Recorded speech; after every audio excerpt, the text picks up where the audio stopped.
छात्रों, आज के हमारे इस लेक्चर में आप सभी का स्वागत है। आज हम देखने जा रहे हैं हिंदी सुलभ भारती कक्षा 8वीं का 9वां पाठ अनमोल वाणी। छात्रों, अनमोल वाणी यह एक कविता है। इसके कवि हैं संत कबीरदास और भक्त सूरदास।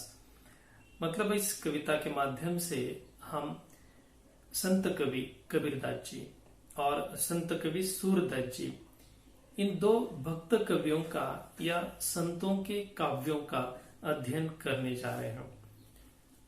कविता अनमोल वाणी। वाणी मतलब हम जो बातचीत करते, जो बोलते हैं, उसे हम वाणी कहते हैं। अनमोल मतलब जिसका कोई मोल नहीं होता।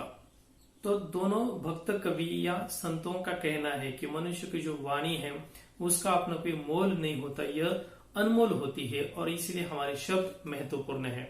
कहने का तात्पर्य यह है कि जो हम बोलते हैं वो बहुत ही सोच विचार करके ही हमें बोलना चाहिए। अगर बोलने से पहले हम विचार नहीं करेंगे, और वास्तव में एक आदत है, हम औरों के साथ किस प्रकार से बात करेंगे, यह एक आदत होती है। अगर आदत हमारी गलत हो, अगर आपके परिवेश में कोई एक दूसरे को गालियां देता है या जोर शोर से चिल्ला चिल्ला कर बात करता है, तो आप भी वही बात सीख जाएंगे और इसी प्रकार की बात आप सीख जाएंगे तो आपके बोलचाल में भी इसी प्रकार के शब्दों का उच्चारण होगा।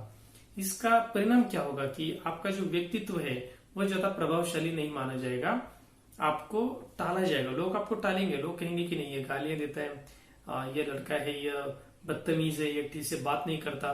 तो क्या होगा, आपसे कोई दोस्ती भी ज्यादा नहीं करेगा। और इसीलिए हमारी जो वाणी है यह हम सोच विचार करके हमें बोलना चाहिए और इसकी आदत डालना जरूरी है। सबसे पहले तो आपका परिवेश बदलना चाहिए। अगर आप गलत दोस्तों के साथ रहते हैं, गलत मित्रों के साथ रहते हैं, तो इसको सबसे पहले आप बदल दीजिए। ऐसे मित्रों के साथ आप दोस्ती करें जिनकी वाणी अच्छी है, जिनके विचार अच्छे हैं, जो ज्यादा पढ़ाई लिखाई करते हैं या अच्छे बातों में वो लगे रहते हैं। इससे क्या होगा, आपकी भी अच्छी आदतें बन जाएगी। तो वाणी हमारी अच्छी होनी चाहिए, इसलिए कविता का शीर्षक है अनमोल वाणी। अब इस कविता में देखिए, सबसे पहले संत कबीरदास जी के दोहों का समावेश किया गया है। 3 दोहों का यहाँ पर हम अध्ययन करेंगे और उसके पश्चात हम संत सूरदास जी के एक पद का अध्ययन करेंगे। तो सबसे पहले कविता पढ़ाने से पहले मैं आपको इन भक्त कवियों का या संतों का परिचय करा देता हूँ। आप जानते हैं कि हमारी भारत भूमि संतों की भूमि मानी जाती है, ऋषि मुनियों की भूमि मानी जाती है। भारत की परंपरा अत्यंत महान है, बहुत ही प्राचीन है और इसमें कई सारी ऐसी विभूतियां या महान व्यक्ति होकर गए हैं जिन्होंने केवल भारतीय लोगों को नहीं बल्कि सारे विश्व को कुछ न कुछ दिया है, ज्ञान दिए है। हमारे जो प्राचीन ग्रंथ है आज भी ज्ञान के भंडार माने जाते हैं। नालंदा जैसे विश्वविद्यालय में भारत में थे, जिसके ग्रंथालयों में हजारों लाखों ग्रंथ हुआ करते थे। आज भी हमारे पास ऐसी संपदा है और जिसके कारण भारत की तरफ जो विश्व है वह एक आदर के नजरिए से देखता है। आज भी हमारे देश देखिए, आपकी शांतता प्रिय देश माना जाता है। वो कभी हिंसा के प्रति आकर्षण नहीं दिखाता, अपनी सत्ता को या अपने राज्य को विस्तार वो जुल्म से कभी नहीं करता है। तो हमारा देश जो इस प्रकार से एक ऊंची और श्रेष्ठ धरोहर का मानी है। तो देखिए कि हमारे देश में कई सारे संत होकर गए हैं। तो इन संतों में जो हिंदी भाषा में लेखन करते थे, इन संतों की हम बात करेंगे। तो उसमें तुलसीदास जी हैं, संत कबीरदास जी हैं, सूरदास जी हैं और है संत मीराबाई है। ऐसे कई सारे संत हैं जिन्होंने हिंदी भाषा में, उस काल की बोली भाषा में लेखन किया है। तो इसमें संत कबीरदास जी का परिचय सबसे पहले हम देखेंगे। संत कबीरदास जी का जन्म अभी निश्चित नहीं कि उनका जन्म कब हुआ, क्योंकि बहुत ही पुरानी बातें हैं। निश्चित कोई उपलब्धि नहीं है उनके जन्म के बारे में, जन्म तिथि के बारे में। जैसे आजकल आपके जन्म किसी हॉस्पिटल में होते हैं और वहां आपके जन्म का रिकॉर्ड रहता है, रजिस्टर रहता है, इससे आपको जन्म दाखिला मिल जाता है। लेकिन उस समय ऐसी कोई बात नहीं थी और इसीलिए कहा जाता है कि उनका जन्म लगभग 1398 के बीच में हुआ होगा, उत्तर प्रदेश में हो गया। उनकी मृत्यु भी उत्तर प्रदेश में होगी लगभग 1518 में। मतलब हम देखेंगे फासला तो लगभग 100 साल से भी लंबी जिंदगी जीवन जो है वो कबीरदास जी को मिला है। अभी कबीरदास जी का परिचय आपको देना है तो देखिए, कबीरदास जी जो थे, कहा जाता है, निश्चित पता नहीं, कि उनकी माता ने जन्म के बाद उनको एक तालाब के किनारे छोड़ दिया था। एकदम वे नवजात शिशु थे, जब वो जन्म लिया उन्होंने तो किसी ने उनको छोड़ दिया कपड़े में लपेट के तालाब के किनारे। और कहा जाता है कि उस समय में कबीरदास जी का पालन पोषण जिन्होंने किया उनका नाम था नीरू और निमा। तो नीरू जी वहां से जा रहे थे, वो जब गुजर रहे थे उनके किसी बच्चे के रोने की आवाज आ गई, तो वो चले गए। चौंके, पहले तो घबरा गए, क्योंकि उस काल में आप लोग जानते कि अंधविश्वास काफी था, भूत प्रेत से लोग डरते थे, तो वे भी डर गए कि कहीं भूत प्रेत तो नहीं हो। लेकिन वहां गए और उन्होंने देखा वहां पर एक छोटा सा बच्चा है कपड़े में लपेटा हुआ। उनको बहुत दया आ गई, उन्होंने सोचे कि अगर मैं इसको नहीं उठाऊंगा तो कई हिंस और जंगली जानवर आकर उसे मार डालेगा। तो उन्होंने उसे प्यार से उठाया और अपने घर लेके गए। उनकी जो पत्नी थी निमा, उसको उन्होंने सारी कहानियां बताई कि क्या क्या हो गया, बच्चे मुझे इस प्रकार से मिल गए। और संयोग की बात देखी कि दोनों की कोई संतान नहीं थी, और इसीलिए निमा ने कहा कि नहीं, चाहे जो कुछ भी हो, किसी माता ने इसको त्याग दिया, लेकिन मैं इसे अपने बच्चे की तरह ही बड़ा करूंगी। और इस प्रकार से उन्होंने उस बच्चे को अपने पास रखा, बड़े ही लाड़ प्यार से उसको बड़ा किया। उसका नाम कबीरदास जी रख दिया गया था। तो जो कबीर था, बचपन से उसे अध्यात्म के प्रति, ईश्वर के प्रति बहुत ही लगन थी, और इसलिए वह हमेशा नदी के घाट पर जाते, मंदिरों में जाते, अलग अलग लोगों की संगति में रहते। उनका ऐसा कुछ नहीं था कि इस भगवान की पूजा करो, ये करो। अलग अलग लोगों के बीच में वो रहा करते थे, सुना करते थे, प्रवचन सुनते, कीर्तन सुनते, कई लोगों की बातें सुनते, इससे उनका ज्ञान बहुत ही बढ़ गया था। और ये जो कबीर के माता पिता थे, उनके परिवार का व्यवसाय था जुलाहा, मतलब वे कपड़े बुनाई का काम उस समय किया करते थे। लेकिन कबीरदास जी आध्यात्मिक प्रवृत्ति होने के कारण वे ज्यादा उन्हीं लोगों की संगति में रहते थे। उनके गुरु का नाम रामानंद था। उसकी भी एक कहानी की, जब रामानंद को उन्होंने कहा था कि आप मेरा गुरु बन जाइए या मुझे अपना शिष्य स्वीकार कीजिए, लेकिन रामानंद ने इनकार किया था। लेकिन कबीरदास जी ने एक युक्ति की, वो सवेरे सवेरे, मतलब लगभग 3:30 बजे 4 बजे जब वो रामानंद नहाने के लिए नदी पर आते थे, उसका जो घाट था सीढ़ियां, वहां पर वो लेट गए। और जैसे रामानंद सीढ़ियां उतरने लगे, उनके पैर का स्पर्श हो गया कबीरदास जी को, उन्होंने राम राम कहा, क्योंकि किसी को पैर लगना गलत माना जाता है। कबीरदास जी ने वही शब्द पकड़ लिए और कहा कि आपने मुझे गुरु मंत्र दे दिया, आप मेरे गुरु बन गए। तो इस प्रकार से गुरु भी उन्होंने प्राप्त किए। बाद में बहुत ही इस प्रकार से अध्ययन करने के बाद वे एक महान संत बन गए। उन्होंने साखी, सबद और रमैनी इस शैली में काव्य का निर्माण किया, जिसका संग्रह बीजक नाम के ग्रंथ में किया गया है। तो कबीरदास जी जो है वो भक्ति की जो निर्गुण शाखा है, मतलब कबीर कहते थे कि मैं एक ही ईश्वर को मानता हूँ, चाहे वो राम हो, अल्लाह हो, अलग अलग लोगों से अलग अलग नाम से हम उनको जानते हैं, लेकिन मेरा मानना है कि ईश्वर एक ही है। जैसे शिरडी के साईं बाबा कहते कि सबका मालिक एक है, उसी प्रकार से कबीरदास जी भी कहते थे कि सबका मालिक एक है, मतलब एकेश्वरवादी वो थे। कहने का तात्पर्य यह, उनका मानना था कि जो ईश्वर है उसका अपना कोई आकार नहीं है, मतलब वो निर्गुण निराकार है, ये उनकी अपनी मान्यता थी। कबीरदास जी तो बात करने में बहुत ही सीधी और रोक-टोक बात करते थे, किसी से घबराते नहीं थे। खास करके लोग जो अंधविश्वास करते थे या जो धोखाधड़ी करते थे अध्यात्म में भगवान के नाम पर, इसके प्रति उनके मन में काफी चिढ़ थी, और इसीलिए उन्होंने अपने काव्य में, चाहे वो किसी भी धर्म के लोग हो, उनके प्रति बिल्कुल व्यंग्य किया बिना घबराए। अभी यहाँ पर जो 2-3 दोहे हम पढ़ने जा रहे हैं, उनके अर्थ भी हम देखेंगे क्या है। तो इसमें कबीरदास जी ने जो मनुष्य के सद्गुण है उसके ऊपर काफी जोर दिया है। उनका कहना है कि हम हमेशा दूसरों की तरफ उंगली उठाते हैं, लेकिन बाकी उंगलियां हमारी तरफ होती है। कहने का तात्पर्य कि हम औरों के दोष देखते, खुद के नहीं देखते, वो हमें देखने चाहिए, खुद के बारे में ज्यादा सोचना चाहिए। तो उनका जो पहला दोहा है वो है, जैसा भोजन खाइए तैसा ही मन होय। जैसा भोजन खाइए तैसा ही मन होय। जैसा पानी पीजिए तैसी बानी होय। मतलब यहाँ पर कबीरदास जी ने हमारे भोजन और पानी के बारे में भी भाष्य किया है। वो कहते कि जो भोजन हम कर रहे हैं वो बहुत ही सात्विक और शुद्ध होना चाहिए। देखिए कि हमारे भारतीय परंपरा में मान्यता है कि जो हम खाना खाते हैं वो सात्विक और अच्छा होना चाहिए, क्योंकि अच्छा भोजन अच्छे विचार हमें देगा और इसके कारण हमारे से अच्छे काम ही होंगे, गलत काम नहीं होंगे। और इसलिए अच्छा भोजन करने के लिए हमें आग्रह किया जाता है, वह हमें पढ़ाया जाता है। हम देखिए कि भारतीय लोग हमेशा जमीन पर बैठेंगे, कोई आसन डालकर उस पर बैठेंगे और बैठकर हम भोजन करेंगे। और बहुत सारी बातें कहा जाता है, जैसे भोजन से पहले ठीक से हाथ मुंह धोना, स्वच्छता का ख्याल रखना, या भोजन में शाकाहार रखना, भोजन से पहले प्रार्थना करना। ये सब जो बातें हैं वो हमें क्यों पढ़ाएगी? वो एक प्रकार के संस्कार है कि अच्छा भोजन जाए, जो भोजन हम खाए उससे हमारे शरीर सुदृढ़ बने, मन स्वस्थ रहे, और इसीलिए भोजन के बारे में कहा गया। तो कबीरदास जी ये बात कहते हैं कि जैसा भोजन आप खाएंगे वैसा ही आपका मन बनेगा। अगर आप गलत तरीके का भोजन खाते हैं तो आपका मन भी वैसे ही बनेगा। अगर भोजन अच्छा है, वो बनाने वाला व्यक्ति भी किस भावना से भोजन बनाता है वो भी जरूरी है।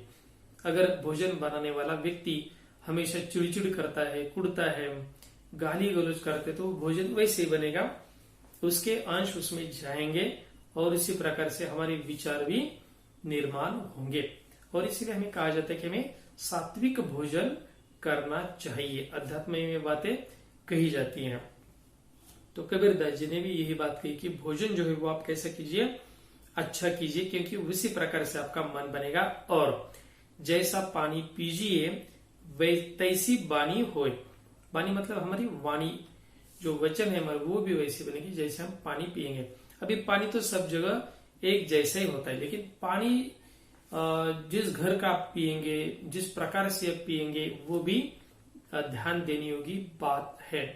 क्योंकि आप गलत घर में जाते हैं। जैसे छोटी सी कहानी में आपको बताता हूँ कि एक साधु महाराज थे जो एक घर में चले गए। वो सन्यासी थे और आपको पता है कि सन्यासी हमेशा घूमते रहते, एक गांव से दूसरे गांव, ऐसे वह जगह जगह पर घूमते, उपदेश देते और ज्ञान प्राप्त करते हैं। एक जगह भी ज्यादा रुकते नहीं। कहा जाता है कि सन्यासी एक गांव में एक दिन से ज्यादा नहीं रुकता। अगर वो रुकेगा तो उसके मन में लालच पैदा होने लगता है या उसकी भावना बदल जाती है, उसके मन में मोह माया उत्पन्न होगी। तो वो साधु एक घर में गए, उनके साथ अपने शिष्य भी थे।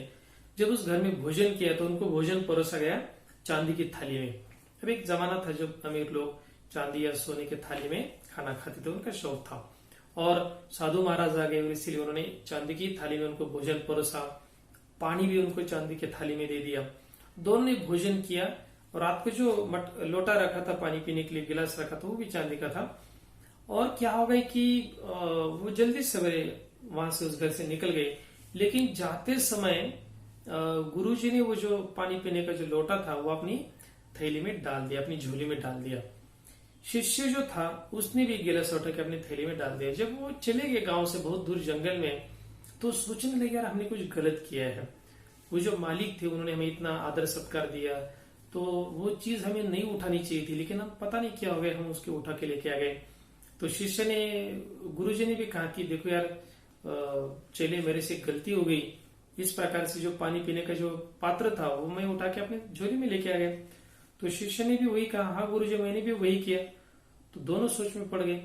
शिष्य ने कहा गुरु महाराज हम तो इतने सन्यासी, ये गलत बात हो गई, लेकिन हमसे ऐसा क्यों हो गया? तो गुरुजी ने कहा कि देखो जिस घर में हमने भोजन किया वह एक लालची व्यक्ति का घर था, और इसी कारण से उस घर में जो हमने भोजन किया, जो पानी पिया, इसके कारण हमारे मन में भी लालच उत्पन्न हो गया, और इसी कारण से तो हमारे मन में वो विचार आ गए कि नहीं हमें भी इस प्रकार से गलती हमने की, चोरी के विचार आ गए, लालच उत्पन्न हो गए और हम वो चीज उठा के ले आए, चलो इसे हम वापस दे के आते। तो इस प्रकार से होता है भोजन के बारे में। अगला दोहा है जो कबीर जी कहते हैं, ऐसी बानी बोलिए, बानी मतलब वाणी, ऐसी बानी बोलिए मन का आपा खोई, औरन को शीतल करें आपो शीतल होए। अभी वाणी के बारे में कबीरदास जी और गहन विचार करते, वो कहते कि आपको किस प्रकार बोलना चाहिए। कबीरदास जी कहते कि ऐसी वाणी आप बोलिए कि मन का आपको खोना चाहिए, मतलब आप सोच विचार करके ही बात करो। यह बात कबीरदास जी ने फिर से एक बार दोहराई है। अगर आप बिना सोच विचार करके बात करेंगे तो इसके नतीजे भी बिल्कुल गलत होते हैं। कबीरदास जी ने कहा है कि ऐसी वाणी आप बोलिए कि जो खुद को शीतल करे और उनको भी शीतल करें। शीतल करना मतलब क्या? देखो, बात करते समय कहा जाता है कि आपके सर पर बर्फ होना चाहिए और आपके मुंह में शक्कर होनी चाहिए। इसका मतलब कि आपका दिमाग ठंडा होना चाहिए और आपकी वाणी मधुर या मीठी होनी चाहिए। अगर ऐसा व्यक्ति है तो औरों के दिल जीत लेता है, औरों के मन जीत लेता है। और अगर आप औरों के दिल जीत लेते हैं तो आपके कई सारे काम आसान हो जाते हैं। और इसीलिए आपको विचार करते समय सोच विचार करके ही बात करनी है और मधुर वचनों का प्रयोग आपको करना है, यह कबीरदास जी ने कहा है। आगे कबीरदास जी कहते, बुरा जो देखन मैं चला, बुरा जो देखन मैं चला, बुरा न मिलिया कोई, जो दिल खोजा आपना, मुझसा बुरा न कोई। कबीरदास जी कहते कि एक बार मैं बुरे लोगों को खोज में चल पड़ा। मैंने सोचा कि चलो बुरे लोग कौन है, कहाँ है, वे हम ढूंढ निकालते हैं। सबसे बुरा व्यक्ति कौन है उसे हम ढूंढ निकालते हैं। और जो ने बहुत खोजा लेकिन उनको एक भी बुरा व्यक्ति नहीं मिल गए, तो वे संभ्रम में पड़ गए कि एक भी बुरा व्यक्ति नहीं मिल रहा है, क्या बात है।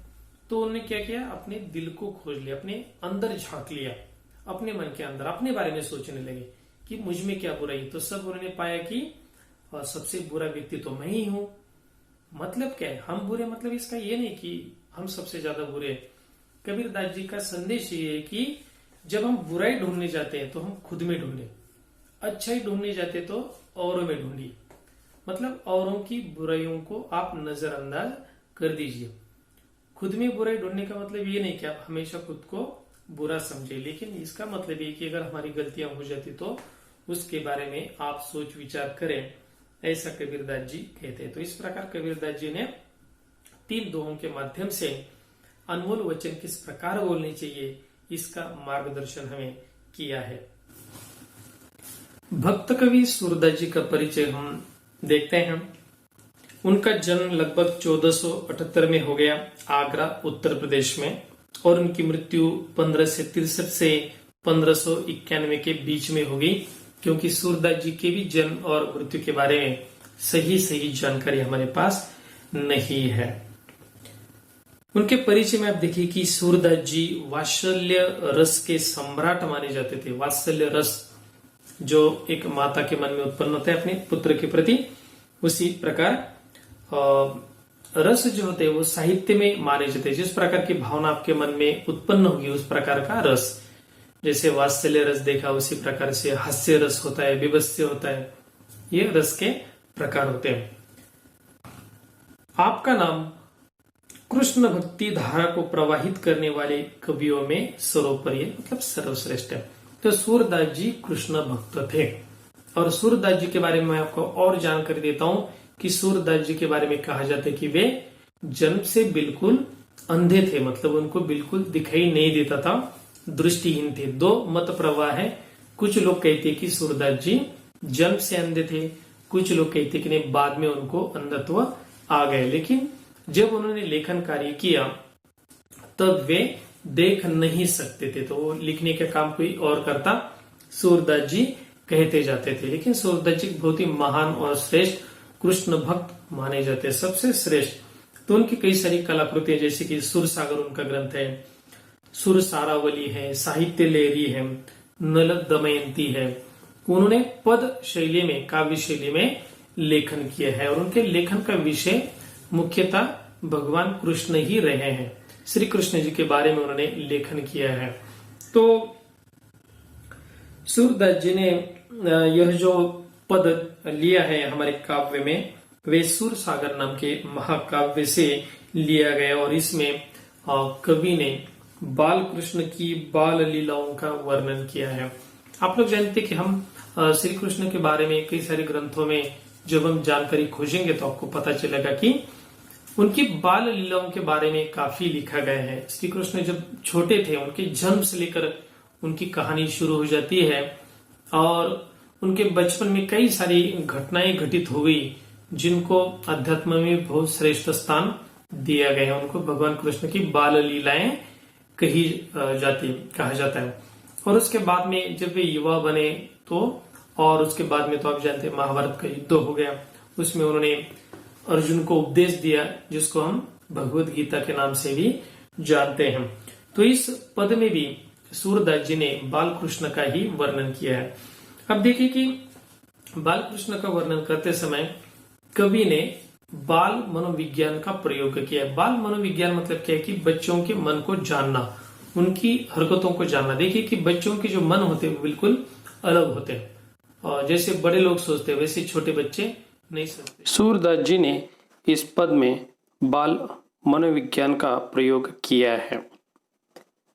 सबसे पहले हम पद पढ़ लेते हैं, उसके पश्चात पद का अर्थ हम समझ लेंगे। भक्त कवि सूरदास जी कहते हैं, मैया कब ही बढ़ेगी चोटी, मैया कब ही बढ़ेगी चोटी, किति बार मोही दूध पियत भई, यह अजहू है छोटी। तू जो कहती बल्कि बेनी जो, हवे है लांबी मोटी, कांचो दूध पियावत पची पची देतन माखन रोटी। सूर श्याम चिर जीवो दो भैया, हरि हलधर की चोटी, हरि हलधर की चोटी।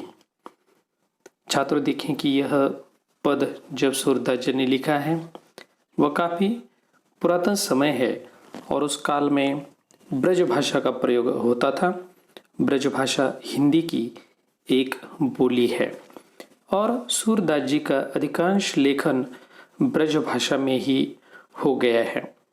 तो पद पढ़ने से पहले हम कुछ शब्दों के अर्थ समझ लेते हैं। जैसे कबही शब्द का अर्थ है कब, चोटी अर्थात चुटिया या बेनी। आप जानते कि भगवान कृष्ण अपने माथे पर बालों को गूंथते थे, उसकी चोटी बनाते थे और उसमें मयूर पंख भी लगाते थे। अजहू मतलब अब तक, कांचो मतलब कच्चा। यहाँ कच्चा दूध यह शब्द प्रयोग किया गया है। आप जानते कि कच्चा दूध जो होता है वो जब गाय ब्याहती है तो उसे आता है। पची पची मतलब बार बार, चिरजीव लंबी आयु। दो शब्द का अर्थ है दोनों और हलधर शब्द का अर्थ है बलराम। यहाँ पर बलराम को हलधर कहा गया है। हलधर मतलब हल को धरने वाला, पकड़ने वाला।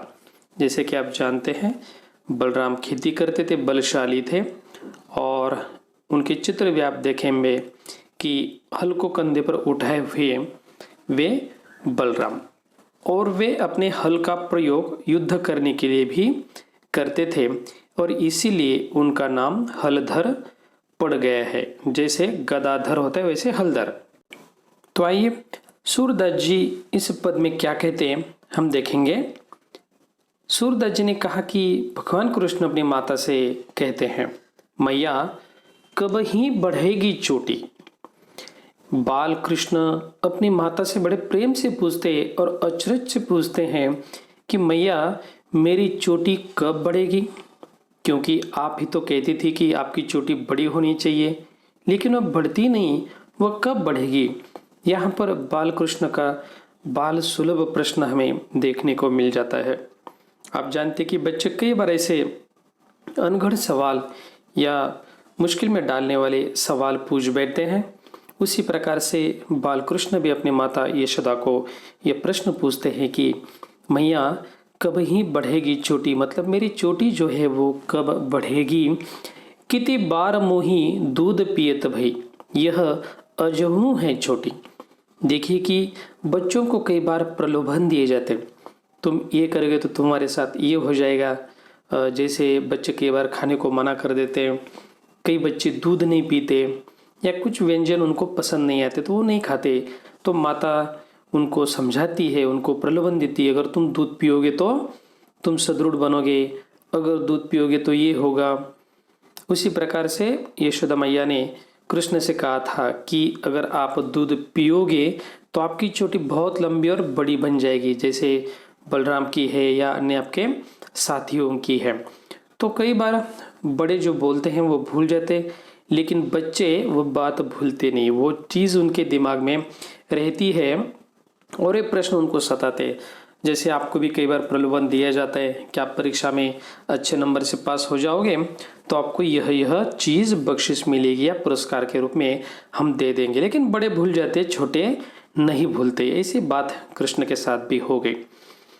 तू जो कहती बल्कि बेनी जो हवे हैं लांबी मोटी, तुम ही तो कहती थी कि जिस प्रकार से बलराम की बेनी बहुत लंबी है, मोटी है, वैसे ही तुम्हारी भी चोटी बन जाएगी, लंबे बाल बन जाएंगे, घने बाल बन जाएंगे और मोटी चोटी बन जाएगी।